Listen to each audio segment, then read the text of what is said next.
সে চীন কিন্তু এই যে কোনো মূল্যে এই মালাক্কা প্রণালীকে ধরে রাখতে চায়। পুরাতন সিল্ক রোডটাকে আধুনিক রূপায়ণ করেছেন 2013 সালে শি জিনপিং।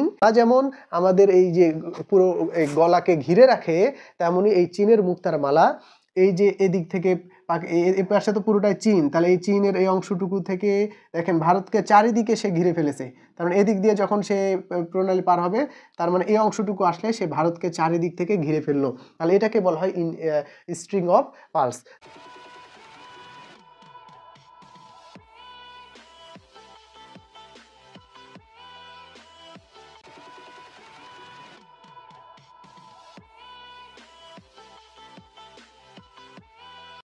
আসসালামু আলাইকুম।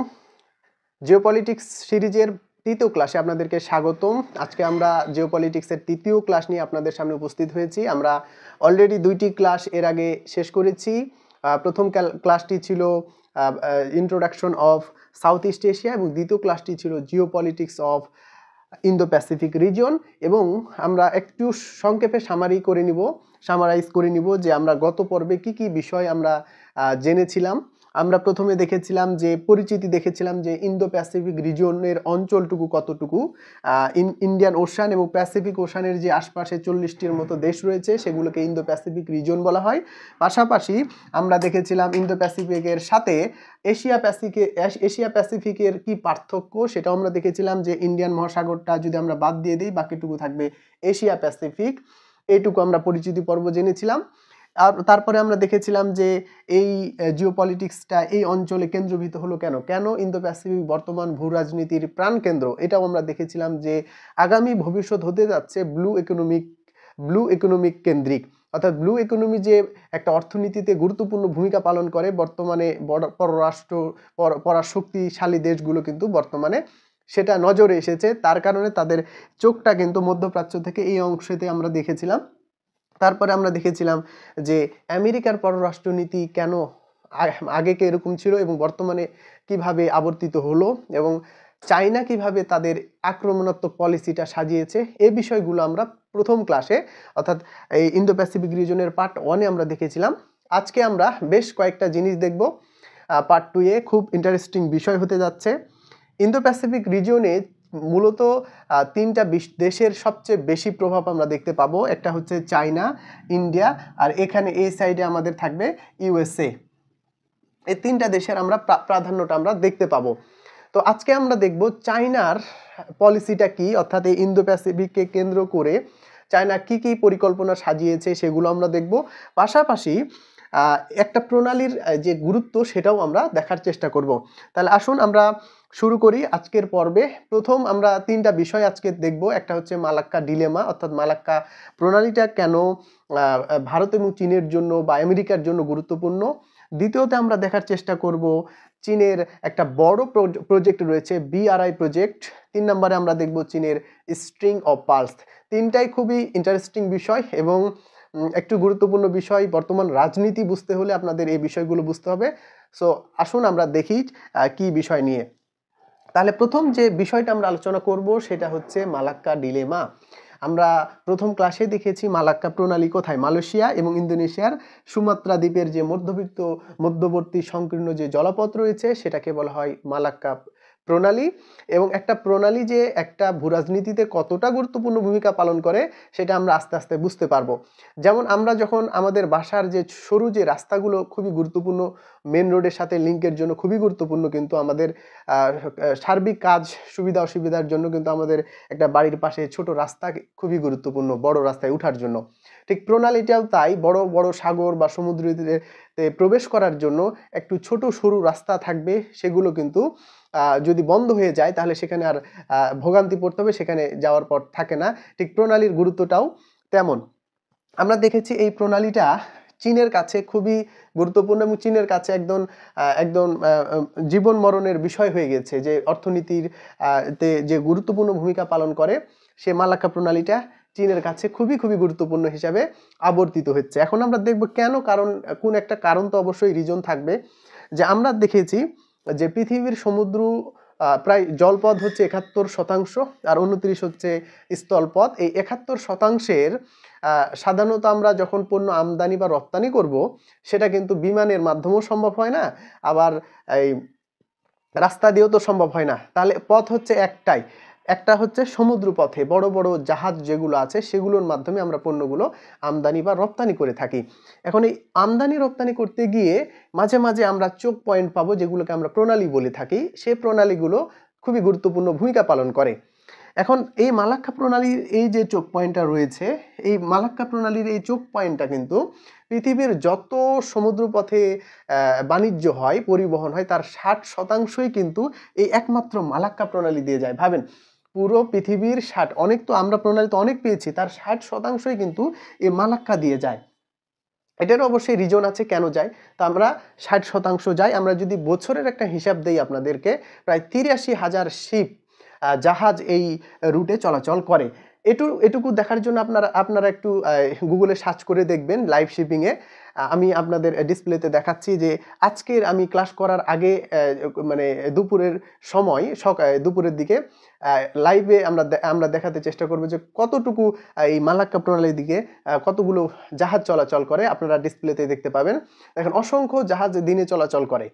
তো যদিও ম্যাপে অনেক ছোট ছোট আগে, কিন্তু জাহাজ তো অনেক বিশাল, ওই কারণে মনে হবে যে অনেক ক্ষুদ্র ক্ষুদ্র, তারপরও অন অ্যাভারেজ অনেক বেশি পরিমাণ এই অঞ্চল দিয়ে চলাচল করে। তাহলে 83,000 শিপ কিন্তু বছরে প্রায় গড়ে এই চলাচল করে। তাহলে একটা দেশের পরিবহনে খুব গুরুত্বপূর্ণ ভূমিকা পালন করে। তাহলে এখন চীনের কাছে কেন গুরুত্বপূর্ণ? দেখেন, বিশ্ব অর্থনীতিতে আমেরিকা প্রথম অবস্থানে রয়েছে, বড় অর্থনীতিতে 2 নম্বরে রয়েছে চীন, এবং 3 নম্বরে রয়েছে জাপান। কিন্তু চীন কি করে? সবচেয়ে বেশি প্রোডাক্ট তৈরি করে। আপনারা বাজারে দেখবেন বেশিরভাগই চায়না প্রোডাক্ট। ঠিক প্রত্যেকটা দেশেই কিন্তু চায়না প্রোডাক্টটা বেশি, কারণ চায়না তারা অনেক বেশি প্রোডাক্ট তৈরি করে। এখন এই প্রোডাক্ট তৈরি করার জন্য কি লাগবে বলেন তো? এই প্রোডাক্ট তৈরি করার জন্য জ্বালানি লাগবে। চীন কিন্তু জ্বালানিতে স্বয়ংসম্পূর্ণ নয়। সে জ্বালানির বেশিরভাগই কিন্তু এই মধ্যপ্রাচ্যের উপর স্বয়ংসম্পূর্ণ, অর্থাৎ মধ্যপ্রাচ্যের উপর নির্ভরশীল। তার মানে মধ্যপ্রাচ্য থেকে তাদেরকে তেল কি করতে হবে? নিয়ে আসতে হবে। তেল আনার জন্য যে একটা রাস্তা থাকবে, তেল তো আর জাহাজে আনা যাবে না, মানে বিমানে আনা যাবে না। তাহলে একটাই হচ্ছে বড় বড় যে জাহাজগুলো রয়েছে সেগুলাতে। এই চায়না, আর 2 নম্বর রয়েছে এখানে জাপান। এটা হচ্ছে চতুর্থ আমদানিকারক। জ্বালানি সবচেয়ে বেশি আমদানি করে চীন, চতুর্থতে আর রয়েছে জাপান। এই জাপানও কিন্তু যেহেতু বিশ্ব বৃহত্তম অর্থনীতি, তৃতীয়তে, অবশ্যই তার প্রোডাক্টও তৈরি করতে হয়। তাহলে এই চতুর্থ অবস্থানে রয়েছে। তাহলে এই দুটো বড় দেশ যখন এই মধ্যপ্রাচ্য থেকে তেল আমদানি করবে, মানে তেল নিয়ে যাবে আমদানি করে, তার রাস্তা তো একটাই। এখানে দেখেন তো, এই রাস্তা হচ্ছে একটাই। তারা এখান থেকে নিয়ে এসে বঙ্গোপসাগরের আন্দামান নিকোবর দ্বীপপুঞ্জ দিয়ে এই প্রণালী ক্রস করে দক্ষিণ চীন সাগরে দিয়ে তাদের এই বিভিন্ন পূর্ব চীন সাগর বা এই বিভিন্ন বন্দরগুলোতে তারা প্রবেশ করে। তাহলে আমরা দেখছি যে এই এত বড় দুটো বৃহত্তম অর্থনীতির দেশ, বিশেষ করে আমরা চীনের কথা বলি, তার 80%ই, অর্থাৎ যতগুলো জ্বালানি তেল তার আমদানি করে, তার 80%ই কিন্তু এই মালাক্কা প্রণালী দিয়ে তারা নিয়ে যায়। তাহলে তার কাছে কি, সে যদি প্রোডাক্ট তৈরি না করতে পারে, তাহলে অর্থনৈতিকভাবে ধসে পড়ার একটা চিন্তা ভাবনা রয়েছে। এই জন্য চীনের কাছে মালাক্কা প্রণালী খুবই খুবই গুরুত্বপূর্ণ ভূমিকা পালন করছে। বিশ্ব অর্থনীতিতে চীনকে আরও অগ্রগতি হলে, আমেরিকাকে চ্যালেঞ্জ জানাতে হলে এই মালাক্কা প্রণালী যে কোনো মূল্যেই তাকে রক্ষা করতে হবে। এখন আমেরিকারও কিন্তু এখানে এই মালাক্কা প্রণালীরও রয়েছে, ভূমিকা রয়েছে বা গুরুত্ব রয়েছে। এখন আমেরিকা সবচাইতে বেশি পণ্য আমদানি করে কিন্তু আবার চীন থেকে। দেখেন, আন্তর্জাতিক সম্পর্ক বিষয়টাই এমন যে আপনার সাথে যতটাই শত্রুতা থাকুক, কিন্তু বাণিজ্য, অর্থনীতি, এগুলো কিন্তু কেউ কারোর উপর স্বয়ংসম্পূর্ণ নয়, সবাই পরস্পরের উপর নির্ভরশীল। চীন এবং আমেরিকার এত দ্বন্দ্ব, তারপরেও আমেরিকা চীন থেকে 21% পণ্য আমদানি করে। তার মানে সে পণ্য আমদানি করে সে আবার এই মালাক্কা পথে তাদের এই আমেরিকাতে নিয়ে যায়।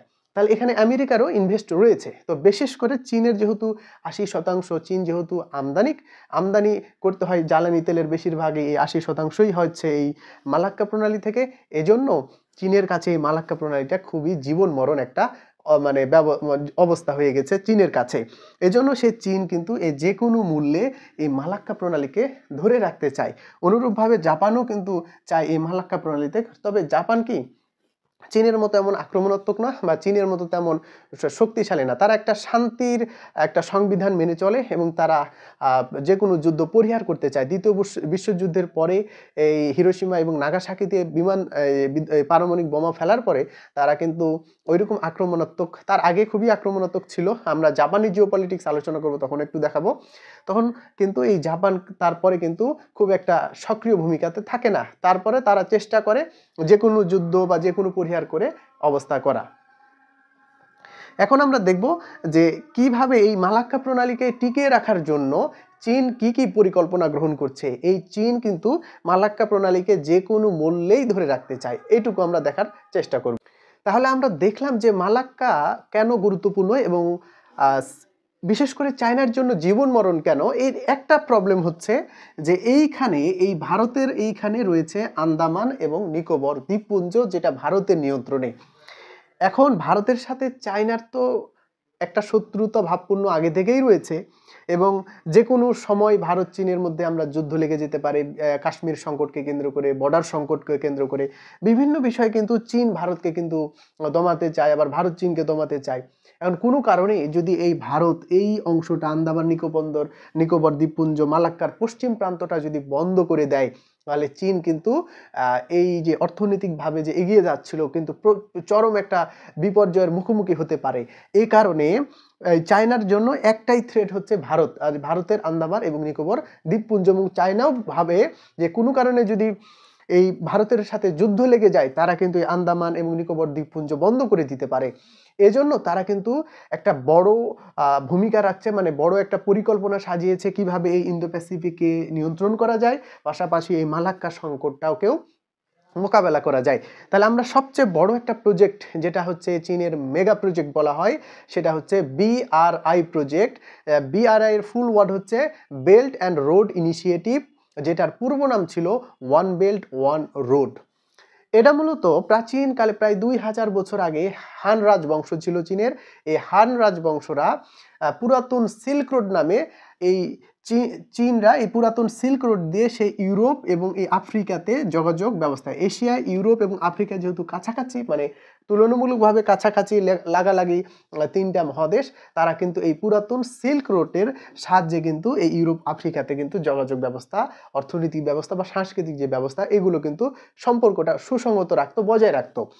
সেটাকেই একটা পুনর্জাগরণ বলতে পারেন, যে পুরাতন সিল্ক রোডটাকে আধুনিক রূপায়ণ করেছেন 2013 সালে শি জিনপিং একটা মহা পরিকল্পনার কথা জানান, এবং তিনি জানান এই পরিকল্পনার মাধ্যমে চীন এশিয়া, ইউরোপ এবং আফ্রিকাতে তাদের প্রভাব বজায় রাখবে এবং অর্থনীতিতে বিভিন্ন দেশকে তারা সাহায্যের মাধ্যমে তাদের যে প্রভাবটা সেটা বাড়ানোর চেষ্টা করবে। তাহলে 2013 সালে শি জিনপিং এই যে পুরাতন সিল্ক রোডের আওতায় নতুন একটা পরিকল্পনা গ্রহণ করলেন, সেটার নাম হচ্ছে বেল্ট অ্যান্ড রোড ইনিশিয়েটিভ। এটার মাধ্যমে কি করেছেন দেখেন, এটার মাধ্যমে সে ইউরোপ এবং আফ্রিকা, এশিয়ায় তিন দেশে কিন্তু যোগাযোগ ব্যবস্থা তাদের এই চীন থেকে কিন্তু সুসংগত রাখবে। এর জন্য সে দুইটা ব্যবস্থা তৈরি করেছে, একটা হচ্ছে স্থল ভিত্তিক, আরটা হচ্ছে সমুদ্র ভিত্তিক। স্থল ভিত্তিক যেটা রয়েছে, স্থলের মাধ্যমে সে কিন্তু একদম ইউরোপের এই স্পেনের মাদ্রিদ পর্যন্ত চলে যাবে, আর সমুদ্র পথের মাধ্যমে সে এই আফ্রিকা মহাদেশের এই অঞ্চলগুলোকে সে নিয়ন্ত্রণ করার চেষ্টা করবে। তাহলে BRI প্রজেক্টের দুইটা রুট রয়েছে, একটা স্থল রুট আর হচ্ছে মেরিটাইম সিল্ক রুট, যেটা হচ্ছে সামুদ্রিক সিল্ক রুট যেটা রয়েছে সেটা। এখন দেখেন, আমরা দেখব যে এই যে দুটা রুট রয়েছে, চীন কিভাবে পুরো তিনটা মহাদেশকে একসাথে সংযুক্ত করে দিচ্ছে। বর্তমানে প্রায় 150টার দেশ, 150টারও বেশি দেশ কিন্তু এই BRI প্রজেক্টের মাধ্যমে মানে অন্তর্ভুক্ত হয়েছে। এবং কেন অন্তর্ভুক্ত হয়েছে সেটারও অবশ্যই কারণ আছে, সেটা আমরা পরে বলছি। তাহলে চীন সে তার সিয়ান প্রদেশ থেকে, আমরা এই ম্যাপে পুরোটাই দেখতে পাচ্ছি না, কিন্তু আমি আপনাদেরকে BRI প্রজেক্টের ম্যাপটা দেখাচ্ছি, কিন্তু আমি আপাতত একটা আনুমানিক ধারণা দিচ্ছি যে কিভাবে তারা যুক্ত হচ্ছে।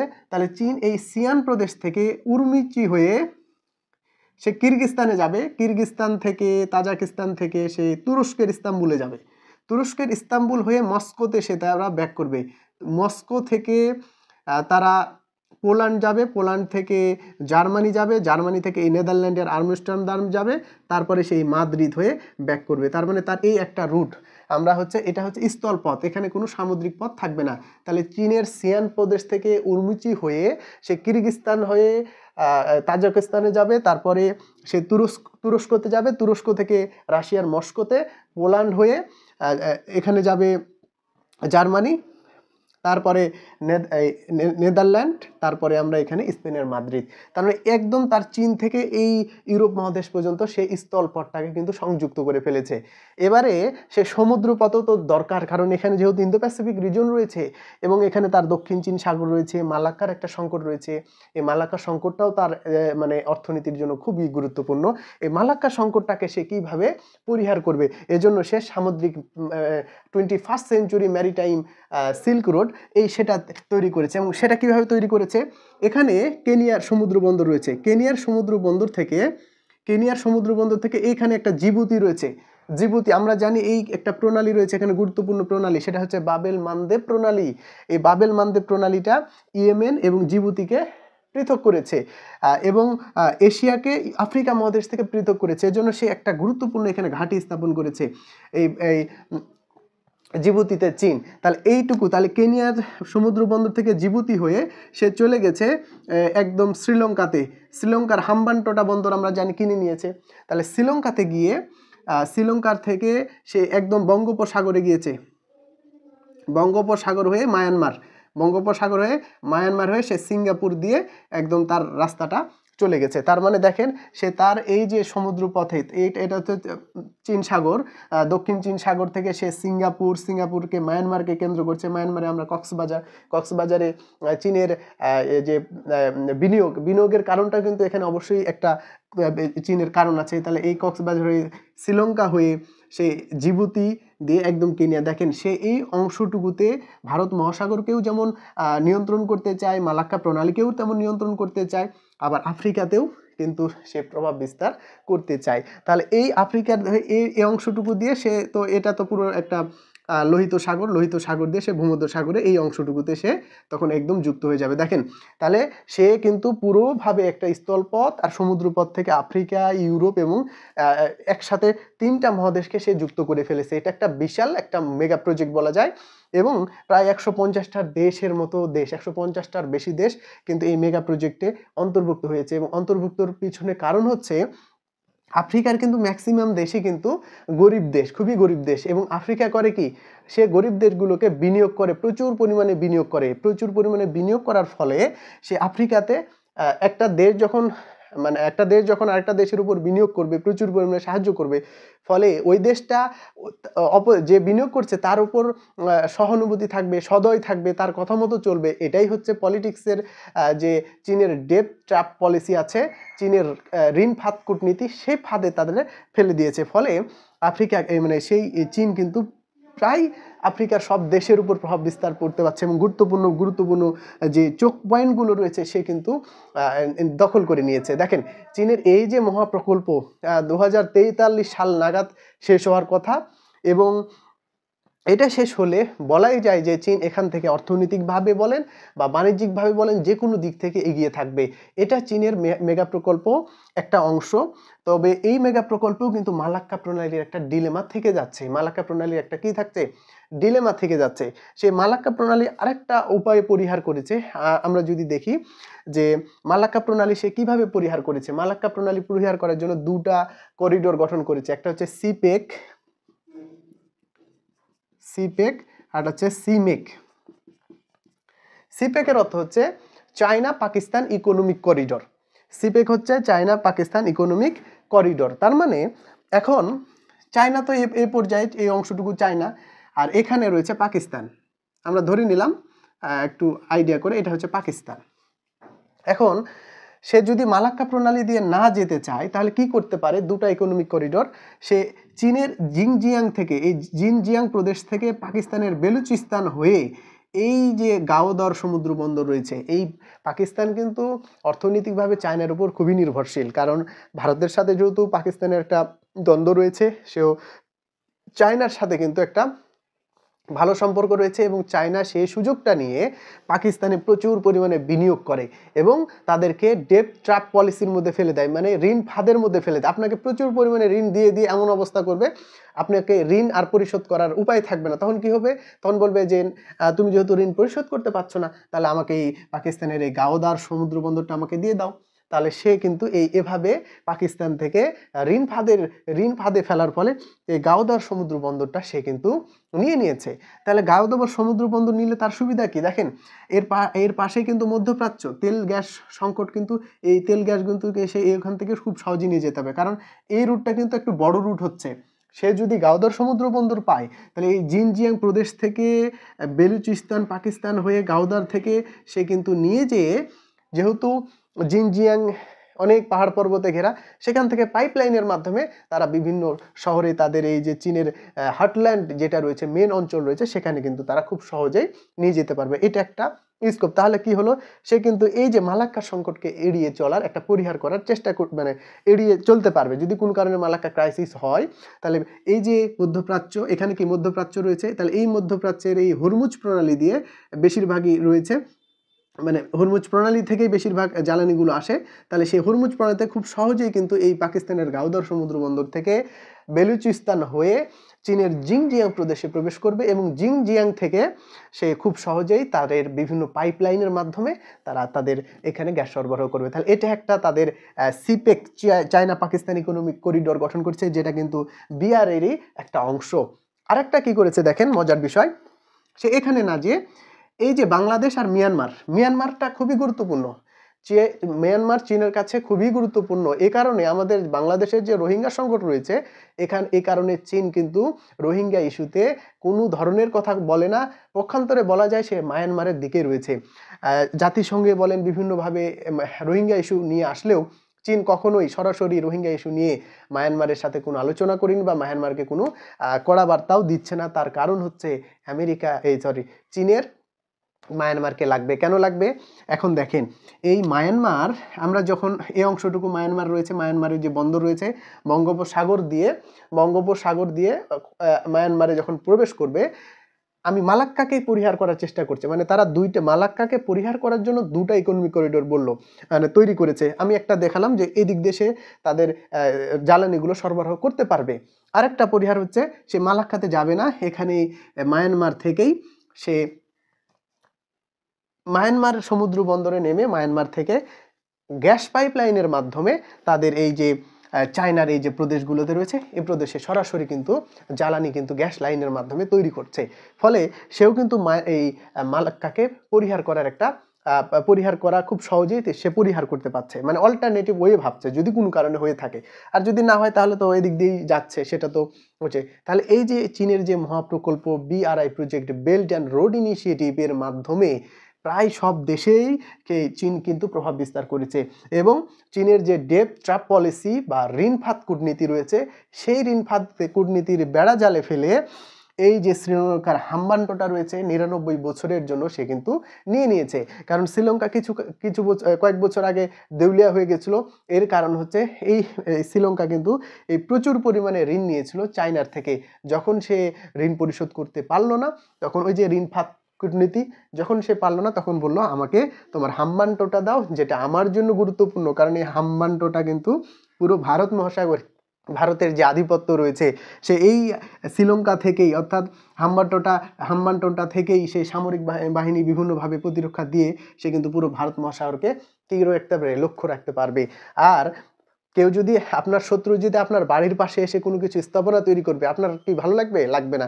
তেমনি ভারতের পাশে শ্রীলঙ্কার হাম্বানটোটায় যদি চীনের সামরিক বাহিনী যদি মহড়া দেয়, তাহলে কিন্তু ভারতের সেটা লাগবে না, সে ভারতের জন্য একটা দুশ্চিন্তার কারণ হবে। তার মানে চীন চাচ্ছে তার এই BRI প্রজেক্টের মাধ্যমে তাদের অর্থনৈতিকভাবে তো সমৃদ্ধি হবেই, পাশাপাশি তারা কিন্তু ভূরাজনৈতিকভাবেও কিন্তু অনেকটা এগিয়ে থাকবে। কারণ সে এই সিঙ্গাপুর এবং মালয়েশিয়া কিন্তু এর কাছে চায়নার কাছে খুবই গুরুত্বপূর্ণ। কারণ এই সিঙ্গাপুর মালয়েশিয়ার কোনো ইস্যু যদি হয়, চায়না খুব নরম দৃষ্টিতে দেখে, কারণ তারা জানে মালয়েশিয়া এবং সিঙ্গাপুর চীনের কাছে, মানে এই মালাক্কা প্রণালীর একদম কাছে, তার সাথে ভেজাল করা যাবে না। এজন্য চীন এই সিঙ্গাপুর এবং মালয়েশিয়ার ক্ষেত্রে খুবই নমনীয় আচরণ করে, তেমনি ভারতের সাথে নমনীয় আচরণ হয় না। এই কারণে তারা কিন্তু এই বিআরআই প্রজেক্ট মহাপরিকল্পনা উদ্যোগ গ্রহণ করেছে 2013 সালে শি জিনপিং, এবং আশা করা মানে তাদের আশা যে 2043 সালের মধ্যে এই পুরো প্রকল্পটা অন্তর্ভুক্ত হবে। এখানে প্রচুর পরিমাণে বিনিয়োগ হবে, মানে অর্থনৈতিক, প্রযুক্তি খাতে, সব খাতে কিন্তু চীন এখানে এগিয়ে যাওয়ার সম্ভাবনা রয়েছে। আরেকটা কারণ দেখেন যে আফ্রিকার এই দেশগুলো রয়েছে, এই আফ্রিকার দেশগুলোতে প্রচুর পরিমাণে বিনিয়োগ করে, যেহেতু গরিব গরিব দেশগুলো রয়েছে, খুব অল্প পরিশ্রমে কিন্তু বিভিন্ন জিনিস কিন্তু তারা পেয়ে যাচ্ছে, করে নিতে পারছে, ফলে আর্থিকভাবে সমৃদ্ধি হচ্ছে এবং সে দেশের পলিসিতেও কিন্তু খুব গুরুত্বপূর্ণ ভূমিকা পালন করছে। যেমন জিবুতি, এই যে জিবুতি, এই বাবেল মান্দেব প্রণালী তো খুবই গুরুত্বপূর্ণ, কারণ এই ভূমধ্য সাগর থেকে লোহিত সাগরের পরে বাবেল মান্দেব প্রণালী, এটা তো একদমই খুব সরু একটা জলপথ বা প্রণালী। এই বাবেল মান্দেব প্রণালী কি করেছে, এশিয়াকে আফ্রিকা থেকে পৃথক করেছে। তাহলে এই প্রণালীটা খুবই গুরুত্বপূর্ণ, এই জন্য এই প্রণালী জিবুতিতে ঘাঁটি স্থাপন করেছে, যাতে এখানে কোনো সমস্যা হলে তারা যেন করতে পারে। তার মানে দেখেন, এইখানে ঘাঁটি স্থাপন করেছে, এখানে ঘাঁটি স্থাপন করেছে, পাকিস্তানের গাওদরও ঘাঁটি স্থাপন করেছে, এই মায়ানমারেও ঘাঁটি, মানে মায়ানমারেও তাদেরকে বন্দর নিয়েছে, সিঙ্গাপুর এই তো আছেই। তাহলে এই যে অঞ্চলটা রয়েছে, ভারত মহাসাগর বলেন, দক্ষিণ চীন সাগর বলেন, চীনের যে একটা আধিপত্য, তাহলে এই আমেরিকা এগুলো দেখে কিন্তু নিজেকে সহ্য করতে পারছে না। আমেরিকা কি কি পদক্ষেপ নিয়েছে আমরা পরবর্তী ক্লাসে দেখবো, আজকে আমরা দেখছি চীনের। তাহলে আমি একটু যদি বলি আবার গোড়া থেকে, যে চীন এই মালাক্কা ডিলেমা এবং এই যে ইন্দো প্যাসিফিক রিজনের আধিপত্য বিস্তার করতে গিয়ে একটা বড় প্রজেক্ট হাতে নিল, সেটা হচ্ছে বেল্ট অ্যান্ড রোড ইনিশিয়েটিভ 2013 সালে। তার দুটা পথ রয়েছে, একটা স্থলপথ সে চায়না থেকে একদম মাদ্রিদ পর্যন্ত চলে গেল, আর সমুদ্রপথ থেকে যেগুলো গুরুত্বপূর্ণ সমুদ্রপথ, সেইখানে তারা আফ্রিকা থেকে শুরু করে নিয়ে গেল। ফলে দেখা গেল যে সে এশিয়া, আফ্রিকা, ইউরোপ আফ্রিকা তিনটা দেশে কিন্তু খুব সহজেই যোগাযোগ স্থাপন করা সহজ হয়ে গেল। এটাই ছিল চীনের বিআরআই মেগা প্রজেক্ট, এবং এটার মাধ্যমে সে বর্তমানে যে সুপার পাওয়ারের দিকে আমেরিকাকে চ্যালেঞ্জ জানাবে, সেই চ্যালেঞ্জ জানানোর একটা সবচাইতে বিশাল হাতিয়ার কিন্তু এই চীনের কাছে, এই BRI belt and road initiative. এবারে দ্বিতীয় প্রজেক্ট হচ্ছে চীনের স্ট্রিং অফ পার্লস মানে চীনের মুক্তার মালা। মানে আমরা যেমন গলায় মুক্তার মালা দেই, ঠিক চীনেরও এই প্রজেক্টটার বা এই পরিকল্পনার নাম হচ্ছে মুক্তার মালা। এর একটা কারণ অবশ্যই আছে। এই মুক্তার মালাটা কিন্তু তারা নামকরণ করেনি, 2004 সালে আমেরিকান বিশ্লেষকরা এটাকে স্ট্রিং অফ পার্লসের সাথে তুলনা করেছে। এখন স্ট্রিং অফ পার্লসের লক্ষ্যটা কি? বিআরআই প্রজেক্ট তো লক্ষ্য একসাথে অনেকগুলোই ছিল, স্ট্রিং অফ পার্লসটাও কিন্তু এক ধরনের বিআরআই প্রকল্পেরই অন্তর্ভুক্তের বলা যায়। তবে স্ট্রিং অফ পার্লস কেন বলা হচ্ছে, এটারও একটা কারণ রয়েছে। এখন দেখেন, এখানে তিনটা, চায়না, ইন্ডিয়া এবং ইউএসএ, এই তিনটা কিন্তু মেইন, তাদের যত দ্বন্দ্ব হচ্ছে এই তিনটা দেশের মধ্যে। চীন ইন্ডিয়ার যেরকম ইন্ডিয়াকে ঘিরে রাখতে চাচ্ছে, মালাক্কা সংকট, মানে ইন্ডিয়া মালাক্কা ক্রাইসিসে যে কোনো সময় এই আন্দামান নিকোবর দ্বীপপুঞ্জকে বন্ধ করে দিতে পারে, ঠিক তেমনই চায়না এই ভারতকে ঘেরার জন্য একটা পরিকল্পনা নিয়েছে। যে এই ভারত মহাসাগরটা খুব গুরুত্বপূর্ণ কিন্তু, কারণ ভারত মহাসাগরে প্রচুর পরিমাণে তেল গ্যাস রপ্তানি রয়েছে, পাশাপাশি ভারত মহাসাগর দিয়ে এই যে আফ্রিকা মহাদেশে যে বিআরআই প্রকল্প তৈরি করেছে চীন, সেটাও কিন্তু একটা চীনের কাছে গুরুত্বপূর্ণ। কোনো কারণে ভারত মহাসাগরের আধিপত্য যদি ভারতের কাছে বেশি চলে যায়, তখন একটা হুমকির সম্মুখীন হতে পারে। এ কারণে একটা মানে তারা চিন্তা ভাবনা করলে কিভাবে ভারতকে ঘেরা যায়, কিভাবে আমরা ভারতকে চারিদিক থেকে আমরা ঘিরতে পারবো, তার একটা স্থাপনা করলো। তো সে কি করলো, গুরুত্বপূর্ণ প্রণালীগুলো, চোক পয়েন্টগুলোকে দখল করতে সাহায্য করলো। সে তখন এখানে জিবুতি এবং এখানে রয়েছে কেনিয়া,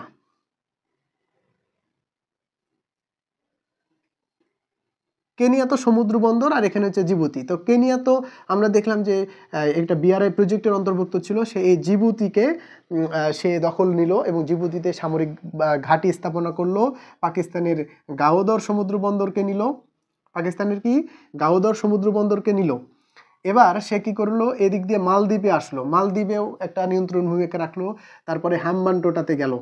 তাহলে মালদ্বীপ, হাম্বানটোটা, এই যে বঙ্গোপসাগর হয়ে মিয়ানমার, এই যে এই অংশগুলোকে যখন আমরা যুক্ত করব তখন একটা মালার মতো, মুক্তার মালার মতো তৈরি হয়।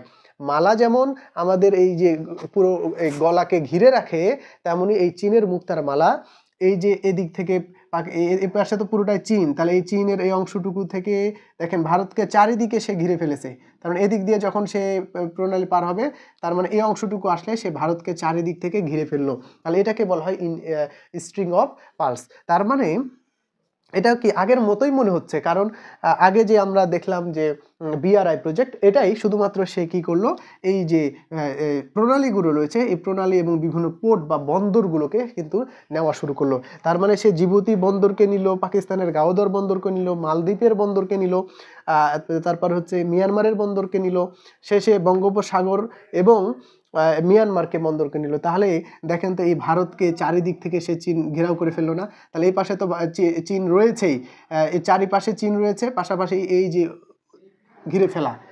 ঘিরে ফেললে সে কিন্তু এই যে ইন্ডিয়ান ওশান যেটা রয়েছে ভারত মহাসাগরে, সে কিন্তু আধিপত্য বিস্তার করতে পারবে। এটাকে আমরা বলি স্ট্রিং অফ পার্লস। এই স্ট্রিং অফ পার্লস কিন্তু ভারতের জন্য, ভারতকে ঘেরার উদ্দেশ্যে কিন্তু স্ট্রিং অফ পার্লস তৈরি হয়েছে, যেটা বিআরআই প্রজেক্টের একটা অংশ, সাবসেকশন হিসাবে আমরা বলতে পারি।